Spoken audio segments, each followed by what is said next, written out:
Hi, my name is Jeff Pagano, and welcome to the Harper and Rugby Preview Show. Join me to look ahead to Saturday's second Champions Cup assignment for Leinster. Is someone back earning his 101st cap? Warm welcome back to Mr. Neil Keego Keegan.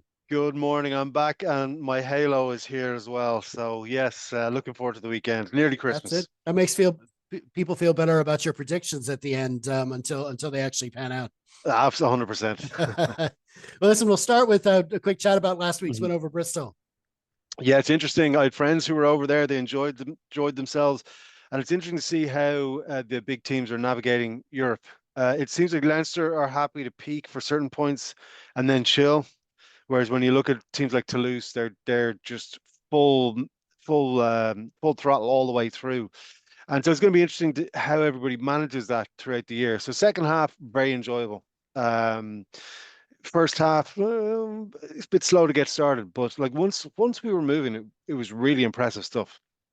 Yeah, I mean, we were saying on the Rap Pod that there does definitely seem to be a switch that Leinster can flick on to put into sort of a Euro mode. Hmm. And ideally, you'd want it from the start of every game, but you know that Bristol was going to have a plan, and they defended really well in that first half, Yeah. and did make it difficult to us. But we just, when we went, it's like when we went down to 13, we just went, right, lads, okay, here we go, switch on, and it worked. So, and having the bench we had didn't hurt either, but Yeah. they did perform well, and Sam did well to confound some of his critics on his ability to run with the ball, I think, as well. So it was a great result all around.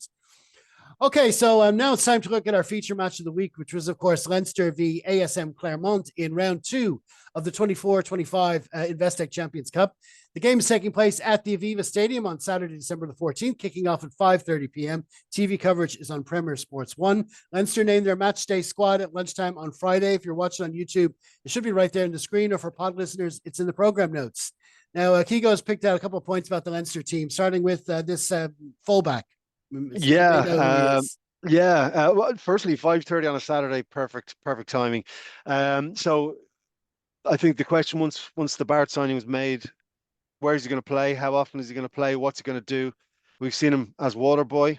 We've seen him come on in the midfield. Now we see him at 15. So he's going to be everywhere, certainly during the European and Six Nations game, and probably for most of the season, as long as he's fit and as long as he's here.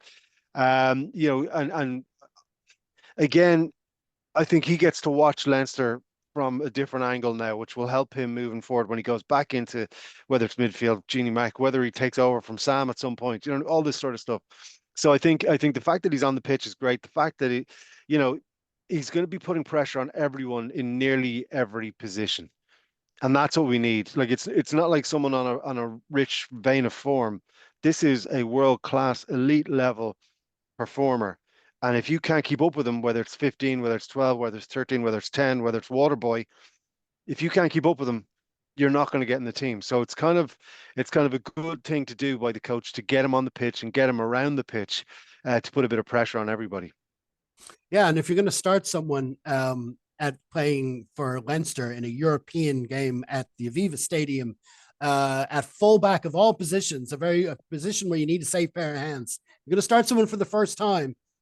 That's the guy you want. I don't think anyone's going to have any reservations about him. They know he knows what he's about. He's played there before. He obviously prefer to be a 12, but he can definitely do a job back there. And it's definitely, and he's part of a very good backline now. The injury report wasn't great during the week, Mhm. but the backline isn't too bad. Liam Turner's come in on the wing. That's a very big vote of confidence for him coming in. There's other ways they Yeah. could have gone with that, but it's going to be interesting to see how that backline shapes up for sure. And for your second point, you want to talk about Mr. Max Deegan. Yeah, delighted for him. Run of form like himself and Conan have been on certainly like forever, but specifically this season, when you go into November and early season, they both have been playing blinders. I know Conan is kind of the captain, the backup captain. Phrasing is wrong there, but he leads the team anyway. He always does. But Deegan has been really back on form last two seasons. I think there was an injury a few years ago which slowed down a bit of progress, but he is rocking and rolling now, and for him to start a European game in there with Van der Fleer and Doris, again, it's another great vote of confidence. and it's more pressure on a already pressure cooker back row where everyone is so close in terms of skill, in terms of everything. His name is back in there, and it's great. Absolutely. I mean, we would have thought maybe Ryan Baird would have Mm. been at six, but Max Deegan has been such a reliable player. I mean, he was unfortunate with his yellow card last week. I mean, that was just an instinct. I think he grabbed the player. He had one player with his hands. He saw the other one getting away, and he felt compelled to stop him as well. It And was like it's like two things falling out of the boot of the car yeah, after going to Tesco. You just reach and grab for it. Like it, I don't really I understand where the card was, but I've no issue if it's not malicious and it's instinct, that's yeah, fine. yeah, We can get absolutely. we've no issue with that. Absolutely. And but it's in the lineup where I don't want to Mm. jinx him. I'm almost afraid of Steven saying it, but up to now anyway, he's been a constant lineout target for us. But he's also pinched a few from the other side. He's been great all season, and of course, in that pack, of course, we've got Doris back starting. Mhm. We've got Porter back starting as well. Clarkson. I think we Yep. said about Slimani maybe that his use for us might be better coming off the bench. And this is a good opportunity for Clarkson as well. It's what we prefer anyway, the Irish player to be starting and getting the minutes in. So it's a good opportunity for him as well. But and then of course Josh Van der Flair he's in the form of his life at the moment, so long may Yep. that continue. On that bench, we've got a few interesting names there. Most interestingly, Finton Gunn. It's a good Yep. opportunity for him to come on and show what he can do. He's impressed so far for Leinster this season, and Andrew Osborne getting that 23 spot as well. So there'll be some opportunities, and of course, Mr. Snyman as well. His appearance off the bench. This is part of his conditions. He's restricted the amount of minutes he can play, but listen, if he can come off the bench for Leinster at any time, it's fine by me. That's for sure. Oh, 100%. Yep. Okay, so now we're going to have a quick look at Clermont Auvergne. They needed a bonus point win in their final match of the Top Cat Tour season to sneak into that final European spot. And their results have improved this season so far. They sit third after 11 rounds and kicked off their Champions Cup campaign with a 28-0 win over Benetton last weekend. What do you make of their lineup, Keego? Well, I think we have a love affair with Clermont over the years. They were our first La Rochelle, if you like, and then La Rochelle became La Rochelle. Now Toulouse are La Rochelle, but you never forget your first love. Great supporters, great team. It's good to see things turning around for them. It's a long L season for them over there. So yeah, it's. I'm happy they're going to be here. It's going to be sold out. It's going to be loud. Again, like we say every week, and even though Leinster are 100% so far this season, it's similar in the green jersey. We know what teams are going to do against us. We know what Clermont are going to come over and try and do. Pressurize the scrum, pressurize lineouts, for maybe force out a couple of instinctual yellow cards out of us. Again, discipline is something we need to keep tight. But again, they're not here to mess around. They're 9 and 10 are classy operators. They've got big front rows and massive back rows with a lot of skill in there. So it's going to be interesting to see how the relative newcomers into that team, how the fullback settles into match day for in blue. All that sort of stuff is going to come out, but they're going to go for it. They really have nothing to lose. They need to rebalance what's happening in the league, which they're starting to do, which is great.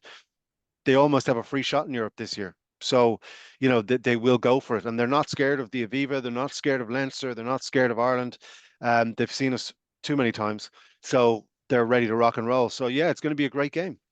And someone else has seen us many times is of course their prop Michael Alatoa, who Yep. starts. So and of course we did our little exchange program with them with Slimani, and but so I'm sure they've been interrogating him all week, thinking what we'll do, but it'll just be a case of how much he's willing to give them and how much they'll have gotten right. But hopefully anyway, the scrums won't be like the way they were in Bristol last Mm. weekend. We're just going to have to see. But on that note, let's move on and have a quick look at the officials. Luke Pierce is holding the whistle. It's an all English team there. The weather for Dublin 4 is supposed to be over. The official line on AccuWeather is overcast and not as cold. Not as cold as what? I don't know. But anyway, Summertime. listen. Yeah, the wind it's supposed to be kind of windy. There's a 25% chance of rain, so we'll see what happens there. Okay, so we're gonna have a quick look from maybe one of the other Champions Cup Mhm. matches this weekend. Which one have you picked? I'm going to be watching Munster this weekend. To be fair to them, they put in a good shift last week. Uh, of course, everyone in Munster is getting carried away after that performance, but they've got to do it multiple times in a row. So I'll be interested to see if they can do it. Hopefully they can, but let's see how they go. We've got a long way to go in the season. We need all those players in terms of the big jersey. We need all those players fit, playing good rugby, which they are and they are. And we need that momentum to keep going because we need a strong Munster, and that's not me patting anyone on the head. We need that. So that's what I'm hoping for. I'm hoping they get another win this weekend. Oh, I feel Yeah. dirty. I feel dirty. Well, they're up against the sort of the Jekyll and Hyde team of the Champions Cup. Castor. Mm, They send their under 12s to away matches, but they're always up for the home game. So plus with the short turnaround as well to Friday night, so mm. there'll be a few factors. It won't be straightforward for Munster now. They're gonna have to perform from the start, so that'll be interesting. Also, we've got Ulster hosting Bordeaux. That will not be easy for them. They No. had a baptism of fire last week against Toulouse. They may have, may not have sent their best squad there, knowing they had to focus on this. But this won't be easy either, even though it's at home. Bordeaux are, of course, flying at the moment. Yep. So we wish Ulster all the best. Connacht have their second game. They go to France. They play Perpignan in the Challenge Cup hoping to follow up on their win over Zebra last week. And of course, in Leinster's pool, there's also La Rochelle host Bristol and Benetton v Bath. So some interesting matches there. Okay, so it's head on the block time, Keego. How do you see it going at the Aviva on Saturday? I actually think it's going to be a good win. I think it's going to continue from the second half last week. I think it's Leinster we'll get close to 10 plus 10. Yeah, the bookies had us at 25 Wow. before the teams were named. I don't know. I didn't look just now since they have been named. They only just got named before we started recording, but I think that might be a bit optimistic. But I think if we get to double figures, be happy enough. It's important to get those bonus points in to improve the seedings as well. But obviously, we getting the win first is the main thing. Yeah. Okay, listen. Brilliant. That's all for this week. What stand-up gigs do you have coming up? So this day next week, I'm in beautiful Celbridge. That's the last gig of the year, and then we're getting ramped up for our big January, the Grand Social, and back to Greystones, and then the Mill Theatre in February again. So it'll be busy again after Christmas. But if you're in Celbridge, come and see us in the Lodge Hotel, wherever that is. Brilliant stuff. And of course, you'll find the link to all Keego stuff in the program notes, and there's a link there on the screen as well. Okay, so listen, thanks to you all for checking out our latest preview show. Be sure to enjoy the match wherever you are and leave a comment on our Facebook page after the full-time whistle. We will, of course, have a wrap pod for you, which we'll record on Sunday night. And hopefully you'll help us out by liking, sharing, and subscribing. In the meantime, stay safe, everyone. Slán.